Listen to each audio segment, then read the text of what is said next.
இப்போ மனித சமுதாயத்தையே ஆட்டி வைக்கக்கூடிய மிகவும் கேட்டாலே அதிர்றது இல்லை அப்படிங்கிற மாதிரி நிறைய நோய்கள் இருக்கு இல்லையா? அதை வந்து நீங்கள் நினைக்கிற மாதிரிலாம் அவ்வளோ பெரிய விஷயம்லாம் கிடையாது. ரொம்ப ரொம்ப கேவலமான ஒரு மட்டமான விஷயம். அதை இவ்வளோ பெரிய பூதாகாரமாக அதை கொண்டு வரத்துக்கு எந்த அர்த்தமும் இல்லை. நீங்கள் கேள்விப்பட்டிருங்க அதிக இரத்த அழுத்தம் இல்லையா? இப்போ இந்த அதிக இரத்த அழுத்தத்துக்கு பார்த்தீங்கன்னா ப்ரெஷருக்கு பல வருஷமும் மாத்திரை சாப்பிட்ருப்பாங்க. அப்போ இந்த இரத்த அழுத்தத்தை குணப்படுத்துவதற்கு ஏதாவது ஒரு முறை இருக்கா அப்படின்னா அது ஒரு மிகப்பெரிய ப்ராசஸ். நீங்கள் கேள்விப்பட்டிருக்க மாட்டீங்க, நம்ம அன்றாடம் பயன்படுத்தக்கூடிய வெண்டைக்காய் இருக்கு இல்லையா? வெண்டைக்காய், அந்த வெண்டைக்காயை வந்து நல்லா ஒரு 10 நிமிஷம் வெந்நீரில் ஊற போட்டு கொஞ்சம் சாஃப்ட் ஆகிட்டு நல்ல மென்று, பாஸ்கர் ஐயா சொல்கிற மாதிரி நல்ல மென்று உமிழ்நீரோடு கலந்து சாப்பிட்டாங்கன்னா 3 நேரம், காலையில் மத்தியானம் நைட் 3 நேரமும் உணவுக்கு முன்னாடி ஒரு 4 வெண்டைக்காய் கரெக்டாக 3 நாள் கழித்து மறுபடியும் ப்ரெஷர் பார்த்தா நார்மலாக இருக்கும். நார்மலாக இருக்குங்கிறது அவளுக்கு அந்த சிம்டம்ஸும் இருக்காது, நல்லா ஆகிடும். ஸோ ரத்த அழுத்தத்தை எந்த மாதிரி நிலை இருந்தால் சரி, அந்த கிட்னியே ஃபெயிலியர் ஆகிற அளவுக்கு ரத்த அழுத்தம் இருந்தால் கூட அதை குணப்படுத்தக்கூடிய ஆற்றல் எதில் இருக்குங்க? வெண்டைக்காயில் இருக்குது. அப்புறம் ரெண்டாவது பார்த்தீங்கன்னா ரொம்ப இருதயம், ஹார்ட் சம்மந்தப்பட்ட கார்டியா நிறையா வந்து கார்டியா வாஸ்குலர் டிசீஸ் ரொம்ப நிறையா வருது. ஸோ அந்த மாதிரி இருதய சம்பந்தப்பட்ட பிரச்சனைகளுக்கு வந்து எந்த மாதிரி தீர்வு? இருதயம் ஏன் பலகீனமாக அடையுது அப்படின்னா உடம்புல வந்து துவர்ப்பு சத்து இருக்குது பார்த்தீங்களா? அந்த துவர்ப்பு சத்து வந்து ரொம்ப கம்மியாக இருக்குது. அந்த துவர்ப்பு சத்து நம்ம சாப்பிட்றது ரொம்ப ரொம்ப குறைவு. அப்போ இரத்த குழாய்கள் நல்லா சுருங்கி விரியணும், ரத்தம் வெளியேற்றக்கூடிய இருதயம் நல்லா சுருங்கி விரியணும்னா அதுக்கு துவர்ப்பு நிறைய வேணும். துவர்ப்பை வந்து தனியாக சாப்பிட்றதுக்கு பதிலாக துவர்ப்பை வந்து உணவாக சாப்பிட்றது நல்லது. ஆக நம்ம எந்த இடத்துக்கு போனாலும் ஒரு விசேஷத்தில் வந்து முன்னாடி என்ன வச்சுருக்காங்க? வாழை மரம், வாழைக்காயை வந்து தொங்க வச்சுருக்குறாங்க. ஆக அந்த வாழைக்காயை வந்து தோலோட மிக சன்னமாக கட் பண்ணி ஒன்று தேங்காய் எண்ணெய் அல்லது தேன் அல்லது சும்மாவே மென்று சாப்பிடலாம். அப்படி சாப்பிட்டாங்கன்னா அவங்களுக்கு இரத்த குழாய்கள் நல்லா சுருங்கி விரிஞ்சு இருதயம் நல்லா சுருங்கி விரிகிறப்போ அந்த பிளாக்ஸு, அது போக இந்த ஹார்ட் சம்மந்தப்பட்ட எஃபிஷியன்சி இப்போ 30-40% தான் இருக்குன்னு சொல்கிறாங்களே இருதயத்தினுடைய, அது எல்லாமே பார்த்தீங்கன்னா படிப்படியாக 2 வாரத்தில் 70-80 வந்து டச் பண்ணியிருக்கு. எதனால்? ஒரு வாழைக்காயினால். வாழைக்காயோடைய காஸ்ட் எவ்வளோ ஆகுதுங்க? ஒரு காய் வந்து 5 ரூபா. அப்படி இருக்கிறப்போ ஒரு 2 வாரத்தில் பார்த்தீங்கன்னா எந்த மருத்துவத்தினாலையும் கொடுக்க முடியாத ஆற்றலை வந்து அந்த வாழைக்காயால் கொடுக்க முடியும். அப்புறம் பார்த்தீங்கன்னா 3வது, இன்றைக்கி மிகவும் காஸ்ட்லியான ஒரு வியாதின்றது கேன்சர் இல்லையா? கேன்சரை வந்து ஏன் அந்த கேன்சர் வந்து உடம்புல இவ்வளோ தூரம் வருது அப்படின்னா நம்ம உடம்புல வந்து பாஸ்பரஸ்ன்னு சொல்லிட்டு ஒரு சத்து இருக்குது. அந்த பாஸ்பரஸ் வந்து சீக்கிரமாக உடம்பு விட்டு வெளியேறிடும். அது ஏன் வெளியேறுதுன்னா நம்ம சாப்பிட்ற எல்லாமே அசிடிக் ஃபுட், புளித்த உணவு எல்லாமே சமைச்சு நிறையா சாப்பிட்றதுனால உடம்புல இருக்கக்கூடிய பாஸ்பரஸ் வந்து வெளியேறிட்டே இருக்கும். அப்போ உடம்புக்கு எல்லாருமே வந்து அசிடிக் பாடியாக மாறிடுச்சு. அதை வந்து காரத்தன்மையும் சேர்த்து நியூட்ரலாக இருக்கணும். அது போல் நிலை வந்துருச்சு அப்படின்னா நமக்கு கேன்சர் வந்து வராது. அப்போ உடம்பை வந்து 2-3 நாளில் வந்து அந்த புளிப்புத்தன்மையிலிருந்து விடுவிச்சு நார்மலுக்கு கொண்டு வரணும்னா அதுக்கு கடவுள் படைச்சிருக்க காய்க்கு பேர் வந்து பூசணிக்காய். இந்த வெள்ளை பூசணிக்காயை அந்த தோலோட, அந்த மேல் தோல் இருக்கு இல்லைங்களா, அந்த தோலோட நல்லா மிக்சியில் போட்டு அரைச்சி அதை வடிகட்டி ஜூஸ் குடிக்க என்ன ஆகும்னா கொஞ்சம் கொஞ்சமாக அந்த கேன்சர் அல்சருங்கிறது என்ன ஆகுங்க, புண்ணு ஆற ஆரம்பிச்சிடும். அவங்க கேன்சர் வந்து வெளியில் வந்துடுவாங்க. வெளியில் வந்துக்கிட்டு இருக்கிறாங்க, வெளியில் நிறைய பேர் வந்திருக்காங்க. எதனாலிங்க? ஒரு வெள்ளை பூசணிக்காய் எவ்வளோ இருக்குங்க? அதிகபட்சம் 10 ரூபாய்க்கு இருக்கும். அந்த பாட்டிலாம் உழவர் சந்தையில் உட்காந்துருப்பாங்க, பாவமாக இருக்கும், யாரும் சரியாக வாங்க மாட்டாங்க, மிச்சத்தை எரிச்சிட்டு எப்படி வேடிக்கை பார்த்துட்டு இருப்பாங்க. அவ்வளோ பெரிய ஆற்றல் வந்து வெள்ளை பூசணிக்காயில் இருக்குது. இன்றைக்கி நம்ம கேட்டிருக்கிறோம் நிறைய வந்து டயாலிசிஸ் பண்ணிகிட்டு இருக்கிறாங்க, வாரத்துக்கு 1 தடவை, வாரத்துக்கு 2 தடவை. அதுக்கு கொடுக்கக்கூடிய அமௌண்ட்டு, உடல் உழைப்பு இதெல்லாம் இருக்குது பார்த்தீங்களா? இந்த உடம்புல நீர் சரியாக பிரியவில்லை, உடம்புல இருக்கக்கூடிய நீர் சரியாக வெளியேறலை. அந்த ஒரு சூழ்நிலை, அது நெஞ்சில் இருக்கலாம், தலையில் இருக்கலாம், வயிற்றில் இருக்கலாம், காலில் இருக்கலாம், அத்தனை இடத்துல வந்து நீர் கோர்த்துருக்கும். அந்த நீரை வெளியேற்றுவதற்கு உலகத்தில் கடவுள் படைச்சிருக்கிற காய் வந்து கத்திரிக்காய். கத்திரிக்காய் வந்து உடம்பில் இருக்கக்கூடிய எந்த மாதிரி ஒரு நீராக இருந்தாலும் வெளியேற்றிடும். அதை எப்படி பண்ணலான்னா ஒரு 2 கத்திரிக்காயை 2 தக்காளியை வந்து ஒரு அரை மணி நேரம் வெந்நீரில் ஊற வச்சுட்டு நல்லா மிக்சியில் அடித்து வடித்து ஜூஸை குடிக்க என்ன ஆகுனா சிறுநீர் பிரிய ஆரம்பிச்சிடும். ஸோ அவங்களுக்கு யூரிக் ஆசிடோ கிரியேட்டினோ எதுவாக இருந்தாலும் கொஞ்சம் கொஞ்சமாக வந்து ரிவர்ஸ் ஆகும். இந்த கத்திரிக்காயை நம்ம ரெகுலராகவே வாழ்க்கையில் பயன்படுத்திகிட்டே இருந்தேன்னா நமக்கு வந்து இந்த கிட்னி ஃபெயிலியருங்கிற நிலை வந்து நமக்கு வராது. அவ்வளோ சிறப்பான காய் வந்து கத்திரிக்காய். அப்போ அதுக்கு நாம் எவ்வளோ ஸ்பெண்ட் பண்ணுறோம் அப்படின்னா அதுவும் பெரிய விஷயம் இல்லை. பீன்ஸ் காஸ்ட் கொடுக்குற அளவுக்குலாம் அதெல்லாம் அவ்வளோ பெரிய விஷயம் இல்லை. இது நடந்திருக்கு. நான் பேசிகிட்டு இருக்கிறது வந்து கதையோ அல்லது புஸ்தகத்திலேருந்து பேசுகிறதோ தீரியோ கிடையாது. இப்போ சொல்லிகிட்டு இருக்கிறது எல்லாமே சம்பவங்களை தான் வந்து உங்களோட வந்து ஷேர் பண்ணிகிட்டு இருக்கிறோம். ஏதோ போட்டிருக்கிறாங்க அதை நெட்டில் பார்த்ததில்ல அப்படிலாம் கிடையாது. ஒவ்வொரு விஷயத்தையும் சம்மந்தப்பட்ட அனுபவத்தோடு நம்ம இங்கே பேசிகிட்டு இருக்கிறோம். இப்போ நீங்கள் நிறைய கேள்விப்பட்டிருங்க நியூராலஜிஸ்ட், நரம்பு சம்மந்தப்பட்ட டாக்டர். அப்போ நியூராலஜிஸ்ட்டுக்குன்னு நம்ம வந்து இன்றைக்கி பார்த்திங்கன்னா நிறைய உருவாகிட்டே இருக்கிறாங்க. இந்த நிகழ்காலத்தில் பார்த்திங்கன்னா உடம்புல ஸ்ட்ரெஸ் அதிகமாகி என்ன அழுத்தங்கள் காரணமாக நரம்புகள் பலகீனமாகுது. தலைவலி, பேரலிசிஸு, பக்கவாதம் இந்த மாதிரி வருது. மெயினாக லேடிஸ்க்கு வந்து ஸ்ட்ரெஸ் ஜாஸ்தியாக இருக்குது மென்சஸ் டைம்லலாம். ஸோ இந்த மாதிரி இந்த நரம்புகளுடைய பலகீனம் உடம்புல பல விதத்தில் தெரியும். அந்த மாதிரி இருக்கிறப்போ கொத்தவரங்காய் இருக்கு இல்லைங்களா, ஒரு கொத்தவரங்காய் 10 கொத்தவரங்காயும் ஒரு முழு எலுமிச்சம்பழத்தையும் நல்லா ஜூஸ் போட்டு வடித்து குடித்தாங்க அப்படின்னா கொஞ்சம் கொஞ்சமாக நரம்பு தளர்ச்சி சரியாயிடும். மெயினாக இந்த பீரியட்ஸ் ஆகிறப்போ 20 நாள் 15-20 நாள்லாம் நிறைய பேருக்கு பீரியட்ஸ் ஆகிட்டே இருக்கும். அந்த விஷயங்கள்லாம் பார்த்தீங்கன்னா அடுத்த ஒரு நாளைக்கு 3 தடவை குடித்தாங்கன்னா 3 நாளில் அந்த ப்ராப்ளமே சரியாயிடும். எதுங்க? கொத்தவரங்காய் எலுமிச்சம்பழமும் ஜூஸ் போட்டு குடித்தா. ஸோ அவ்வளோ பெரிய ஆற்றல் இருக்குது கொத்தவரங்காய்க்கு. அது பக்கவாதம்னு சொல்லிட்டு பெட் ரிட்டனாக படுத்திருக்காங்க இல்லைங்களா, நரம்புகள்லாம் செயலிழந்து அதையே கூட குணப்படுத்தக்கூடிய ஆற்றல் வந்து கொத்தவரங்காய்க்கு இருக்குது. அப்புறம் பார்த்தீங்கன்னா நிறைய பேருக்கு தூக்கம் இல்லாமல் தவிக்கிறாங்க இல்லைங்களா, தூக்கம் இல்லாமல் நிறைய செடேஷன் டேப்லெட்ஸ்லாம் போட்டுக்கிறாங்க. அதுபோல் எந்த மாதிரி நிலையில் இருந்தால் கூட இந்த புடலங்காய் இருக்கு இல்லையா, புடலங்காயை வந்து விதையோட நல்லா மிக்சியில் போட்டு ஜூஸ் அடித்து அதை வடித்து கொடுக்கலாம், இல்லை அப்படியே குடிக்கலாம். அந்த மாதிரி இரவு சமயத்தில் குடிக்க என்ன ஆகுனா ஆட்டோமேட்டிக்காக மன அமைதியாகிடும். ஒரு மனிதன் தண்ணி இல்லாமல் இருக்கலாம், சாப்பாடு இல்லாமல் இருக்கலாம், ஆனால் தூக்கம் இல்லாமல் வாழக்கூடாது.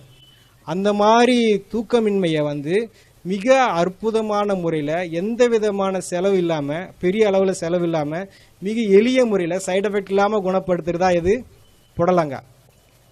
அடுத்து பார்த்திங்கன்னா நம்ம குடல் இந்த தசைகள்லாம் பார்த்தா ரொம்ப பலகீனமாயிருது.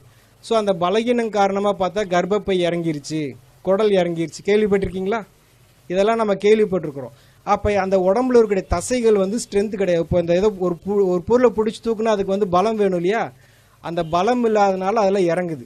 ஸோ உடம்பை ஸ்ட்ரென்த் பண்ணுறதுக்கு, தசைகளை ஸ்ட்ரென்த் பண்ணுறதுக்கு என்ன காய்னா அரசாணிக்காய், நம்ம வச்சிருக்கிற மஞ்சள் பூசணிக்காய். இந்த மஞ்சள் பூசணிக்காய் என்ன பண்ணுதுன்னா நம்ம தசைகளுக்கு வலு ஊட்டுது. ஸோ அந்த மஞ்சள் பூசணிக்காயை வந்து சின்னதாக கட் பண்ணி மென்று சாப்பிட்லாம். பல்லு இல்லாதவங்க ஜூஸ் போட்டு குடிக்கலாம். அந்த மாதிரி குடிக்கிறப்ப இந்த குடல் இறக்கம், கர்ப்பப்பை இறக்கம் எல்லாமே, ஷோல்டர் இறங்குறது எல்லாமே வந்து படிப்படியாக வந்து அந்த இடத்துல வந்து செட் ஆகிடும். ஸோ அதுக்கு நம்ம இது வரைக்கும் இதுக்கெல்லாம் தீர்வு இல்லைன்னு நினச்சிட்டு இருக்கோம் இல்லையா, தீர்வு இருக்கா இல்லைங்களா? நம்ம பேசிகிட்டு இருக்கிற எல்லாமே வந்து பார்த்தீங்கன்னா நீங்கள் அந்த பொருளை எந்த விதத்துலையும் வேக வைக்கிறதோ வறுக்கிறதோ இல்லாமல் அப்படியே சாப்பிட்றது. நீங்கள் அதை ஏதாவது பண்ணிங்கன்னா கண்டிப்பாக அது உங்களுக்கு 1% கூட நமக்கு பயன்படாது. எந்த ஒரு 0.5% கூட நமக்கு பயன்படாது. நீங்கள் அந்த பொருளை அதை அப்படியே தான் சாப்பிடணும். ஏன் அப்படின்னா நம்ம எதை பற்றி பேசிகிட்டு இருக்கிறோம், விட்டமின்ஸ் வந்து சீக்கிரமாக வந்து ஆவியாயிடும். அப்போ நீங்கள் கொஞ்சமாக அதை பாயில் பண்ணால் கூட ஆவியாயிடும். நீங்கள் விரும்பி ருசிக்காக சாப்பிட்லாம், ஆனால் அதுக்கு உங்களுக்கு சுத்தமாக எந்த விதத்துலையும் பயன்படாது.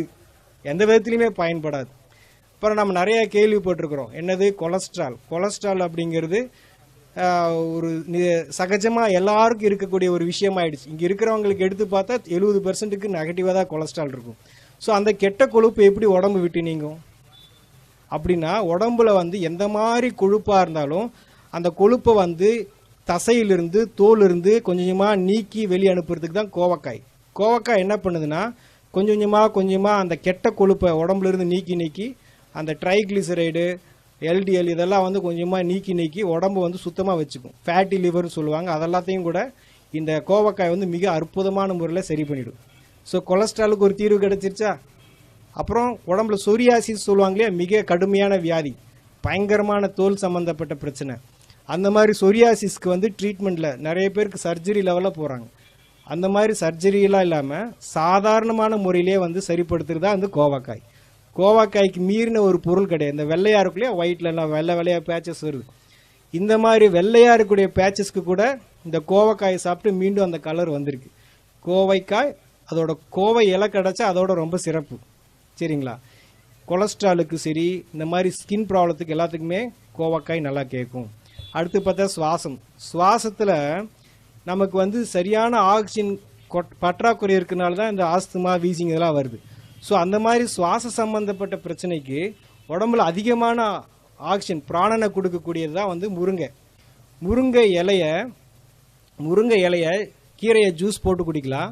அல்லது முருங்கை விதை இருக்குது பார்த்தீங்களா, அது முத்துன முருங்கை விதையை வந்து எண்ணெய் பசை இருக்கும், அதை வந்து அப்படியே வாயில் பபுள்க மாதிரி சப்பி சாப்பிடணும். இது மாதிரி பண்ணிட்டு வர எப்பேற்பட்ட எவ்வளோ காலமான நீண்ட கிரானிக்காக இருக்கக்கூடிய ஆஸ்துமா, வீசிங் கூட சரியாக முருங்கை கீரையும் முருங்கை விதையும் சேர்க்க சுவாசத்தினுடைய ஃப்ரெஷ்னஸ், ஏன்னா உடம்புல சுவாசம் ரொம்ப முக்கியம் இல்லையா, அதனால அதுக்கு ரொம்ப முக்கியத்துவம் இருக்குது. முருங்கைனால வந்து எந்த மாதிரி சுவாச சம்மந்தப்பட்ட பிரச்சனைகளும் சால்வ் பண்ண முடியும். அப்புறம் பீர்க்கங்காயை பற்றி சொல்கிறதுனா நம்ம நிறைய அதை யூஸ் பண்ணுறதில்ல. நிறைய பேர் பாவக்காயை வந்து ரொம்ப மதிப்பாக சொல்கிறோம். அது கூட ஒரு மேலே வந்து விஷயந்தான் பீர்க்கங்காயை வந்து தோலோட, அந்த பீர்க்கங்காயோட விசேஷமே தோல் தான். அந்த தோலோட நம்ம வந்து ஜூஸ் போட்டு அல்லது மென்று சாப்பிட்டோம்னா நம்ம உடம்புல பெப்டிக் அல்சர் அப்படின்னு சொல்லிட்டு ஒரு அல்சர் இருக்கும். அந்த அல்சர் வந்து அதிகப்படியாக வந்து உடம்பு எல்லா பக்கமும் வந்து புண்ணாக மாறி அந்த புண்ணு வந்து உடம்பு ஃபுல்லாக பரவும். அப்போ அந்த புண்ணெல்லாம் ஆத்துறதுக்கு உடம்புக்கு என்ன வேணும் அப்படின்னா இந்த பீர்க்கங்காய் ஜூஸ். இந்த பீர்க்கங்காயை வந்து மென்று சாப்பிட ஆட்டோமேட்டிக்காக உடம்புல இருக்கிற புண்ணெல்லாம் ஆறிடும். ஸோ புண்ணு ஆற நம்ம உடம்புல இருக்கக்கூடிய ஹார்மோன்ஸ் எல்லாம் வந்து சரியாக அவங்களுக்கு சுகர் அப்படிங்கிறது கொஞ்சமாக நார்மல் ஆகும். அப்புறம் நீங்கள் பார்க்குறீங்க மூட்டு வலிக்கு வந்து இப்போ என்ன, இடது காலுக்கு ஒரு 2 லட்சம், வலது காலுக்கு ஒரு 2 லட்சம் எடுத்து வச்சுக்கிறாங்க. ஸோ மூட்டு வலி வந்து ரொம்ப அதுவும் காஸ்ட்லி ஆகிடுச்சு. நம்ம உடம்புல நல்ல கொழுப்பு, ஹை டென்சிட்டி லிப்பிட் ப்ரொஃபைல், அது போக உடம்புக்கு வேண்டிய நல்ல எண்ணெய் பசை இருந்ததுன்னா எலும்புகள் வந்து ஸ்ட்ராங்காக இருக்கும். இன்னைக்கு வந்து பார்க்குறாங்க, இப்படி நடந்து போகிறாங்க, சும்மா கீழே படிக்கட்டு விட்டு இறங்குறாங்க, கால் ஃப்ராக்சர் ஆகிடுது. சும்மா ஏறுறாங்க, கீழே விழுந்தாங்க, வண்டி மேலே தான் விழுந்திருக்கு, ஆட்டோமேட்டிக்காக ஏதாவது ஃப்ராக்சர் ஆகிடுது. ஃபுட்பால்லாம் பார்த்தீங்கன்னா அவங்க அப்படி ஓடி போய் திரும்பி குட்டிக்கரணை அடித்து விழுகிறாங்க, அவங்களுக்குலாம் ஒன்றும் ஆகிறதில்ல. நம்ம சும்மா விழுந்தாலும் ஏன் ஃப்ராக்சர் ஆகுது? ஸோ அப்போ எலும்புகள் வந்து ரொம்ப பலகீனமாக இருக்குது. இந்த எலும்பை வந்து நல்லா உறுதியாக ஸ்ட்ராங்காக வச்சுக்கிறதுக்கு வந்து தேங்காயில் வந்து முத்துன தேங்காய் இருக்கு இல்லையா, கொப்பரை தேங்காயில் எண்ணெய் பசை இருக்கும், பச்சை தேங்காயில் எண்ணெய் பசை இருக்காது, கம்மியாக இருக்கும். அந்த கொப்பரை தேங்காயை நல்லா வாயில் போட்டு மென்று சாப்பிட்டாங்கன்னா இந்த ஏர் கிராக்கு, ஃப்ராக்சரு, எலும்பு சரியாக கூடலை, இந்த மாதிரி எந்த விஷயமா இருந்தாலும் சீக்கிரமாக கூடிடும். அவங்களுக்கு சர்ஜரி என்பது தேவையில்லை. அப்புறம் பார்த்தீங்கன்னா ரீசெண்டாக பார்த்தீங்கன்னா நிறைய பேருக்கு வந்து இப்போ இருக்கக்கூடிய இளைய தலைமுறை லேடிஸ்க்கு பார்த்தீங்கன்னா தைராய்டு, அது ரொம்ப ஃபேமஸ் ஆகிடுச்சு. யாரை கேட்டாலும் எனக்கு தைராய்டுன்றாங்க. ஆக உடம்புல வந்து ஒரு சுரப்பி ஹார்மோன் வந்து இம்பேலன்ஸ் ஆகுது. அந்த ஹார்மோன் இம்பேலன்ஸுக்கு என்ன காரணம் அப்படின்னா கால்சியம் வந்து சரியான விதத்தில் செயல்பாடு இல்லை அதிகப்படியாக வேலை செய்யுது, இல்லைன்னா குறைய வேலை செய்யுது. இந்த கால்சியத்தை சீரமைக்கக்கூடிய பணியை செய்கிறத யார் அப்படின்னா எலுமிச்சம்பழம். நம்ம நினச்சிட்டு இருக்கோம் எலுமிச்சம்பழம் ஜூஸ் நல்லது அப்படின்னு, கிடையவே கிடையாது. நீங்கள் குடிக்கக்கூடிய அந்த எலுமிச்சம்பழம் ஜூஸ் வந்து சுத்தமாக யாருக்குமே பயன்படாது. எலுமிச்சம்பழம் தோல் இருக்குது பார்த்தீங்களா, அதில் தான் ஊட்டச்சத்து இருக்குது. எலுமிச்சம்பழத்தை தோலோட மிக்சியில் ஜூஸ் போட்டு அடித்து குடிக்கலாம், அல்லது தோலை மட்டும் கொஞ்சமாக வாயில் மென்று சாப்பிட ஹார்மோன் இம்பேலன்ஸ் வந்து சரியாகும். நான் சொன்னிருந்த எந்த விஷயமும் வந்து நிகழ்காலத்தை நீங்கள் யார் செஞ்சாலும் 100க்கு 100% அது வேலை செய்யும். அது எந்த விதத்திலையும் யாரையும் ஏமாத்தாது. ஆகலாம், பார்க்கலாம், செய்யலாம், நடக்கலாம், அப்படிலாம் எதுவுமே கிடையாது. நீங்கள் செஞ்சு பார்க்கணும். ஆக நாங்கள் என்ன சொல்கிறோன்னா, குணப்படுத்துறதுக்கு நாங்கள் தயார், நீங்கள் குணமாகறதுக்கு நீங்கள் தயாரான்னு கேட்குறோம். ஆக இதெல்லாம் எப்படிங்க பச்சையாக சாப்பிட்றது, எப்படிங்க இவ்வளோ நாளாக சாப்பிட்டு இது பண்ணுறது அப்படின்னா, இப்போ நான் சொல்லிட்டு இருக்கிறேன்ல வெண்டைக்காய், ஒரு 4 வெண்டைக்காயை நீங்கள் சாப்பிட்டுட்டு 4 வெண்டைக்காயை சாப்பிட்டுட்டு அப்புறம் எப்பயும் போல் நீங்கள் சமைச்ச உணவு சாப்பிட்டுக்கோங்க. ஃபஸ்ட்டு 4 வந்து நீங்கள் என்ன உங்கள் உடம்புக்கு என்ன தேவையோ அதை கொடுத்துட்டதுக்கு அப்புறமா உங்களுடைய உணவை செஞ்சிட்டிங்கன்னா உங்கள் உடம்புக்கு என்ன தேவையோ கொடுக்கப்பட்டாச்சு. அதுக்கப்புறமா நீங்கள் வீட்டில் என்ன பழக்கத்தில் பண்ணியிருந்தீங்களோ திருப்பி நீங்கள் எந்த நோயோட பாதிக்கப்பட்டீங்களோ அது திருப்பி டெஸ்ட் பண்ணி பார்த்தா முற்றிலுமாக சரியாக இருக்கும். எல்லா காயை பற்றி சொன்னாலும் ஒரு முக்கியமாக இந்த கொத்தவரங்காயை பற்றி நான் சொல்ல விரும்புகிறேன். என்ன அப்படின்னா, போன வருடம் இந்தியாவிலிருந்து அதிகமாக ஏற்றுமதியான விவசாய பொருள் எதுனா கொத்தவரங்காய். எதுக்கு கை தட்டுறீங்க? எதுக்குன்னே தெரியாது, எதுக்கு கை தட்டுறீங்க? கொத்தவரங்காய் எதுக்கு வாங்கிட்டு போகிறாங்கன்னு தெரியுமா? நம்ம வாங்கலைன்னு தலை தான் குனியணும். ஏன் வாங்குறாங்கன்னு தெரியுமா? அந்த கொத்தவரங்காயில் கிளஸ்டர் பீன் ஆயில் ஒரு எண்ணெய் பசை இருக்குது. கொத்தவரங்காய்க்குள்ளே ஒரு எண்ணெய் பசை இருக்குது. அந்த எண்ணெய் பசை ராக்கெட் லான்ச்சுக்கு யூஸ் பண்ணுறதா அவங்க சொல்கிறாங்க. நான் ராக்கெட் லான்ச் யூஸ் பண்ணுறோம், ஆள் குழாய் குளறுகளுக்கு இந்த எண்ணெய் பசை ரொம்ப முக்கியம் அப்படின்னு சொல்லி சொல்கிறாங்க.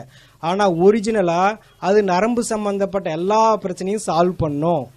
அந்த ஒரு காய் மட்டும் நம்ம எல்லாரும் பயன்படுத்தினோன்னா மொத்த மருத்துவ உலகமே ஸ்தம்பிச்சு போயிடும். அவ்வளோ ஆற்றல் இருக்குது அந்த கொத்தவரங்காய்க்கு.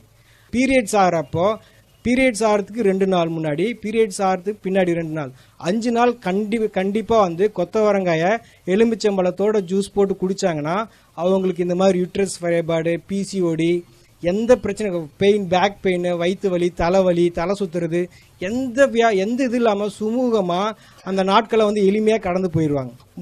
B12 சொல்லிட்டு ஒரு விட்டமின், அது முருங்கை விதையில அவ்வளோ இருக்குது. அதை விட்டுட்டு எல்லாம் ப்ரொக்கோலியை சாப்பிட்டு இருக்காங்க 200-300 கொடுத்துட்டு. இதை பற்றின எல்லா தகவலும் vegetableclinic.comனு ஒரு வெப்சைட் இருக்குது, அதில் கிடைக்கும்.